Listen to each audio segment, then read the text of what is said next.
সকালবেলা ঘুম থেকে ওঠার পরে দেখি শরীরটা কেমন ম্যাজ ম্যাজ করছে আর কপালটা একটু গরম, মনে হয় জ্বর আসবে। তো সকালবেলা ভাত খেতে একদম ভালো লাগছে না, ভাত খাইনি আমি। সকালবেলা না খেয়ে দোকানে যাচ্ছি, দেখি বাজারে কিছু পাই কিনা, তাহলে কিনে খেয়ে নেবো। তো গাইস দেখো, 20 টাকা নিয়ে যাচ্ছি বাজারে।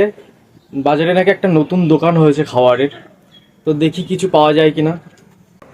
কটা কত? 5 টাকা পিস। 5 টাকা পিস? আমার 3 পিস দাও তাহলে।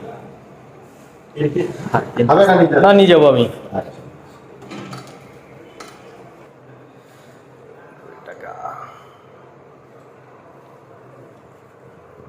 তো এই দেখো বন্ধুরা, কচুরি আর তরকারি নিয়ে আসলাম।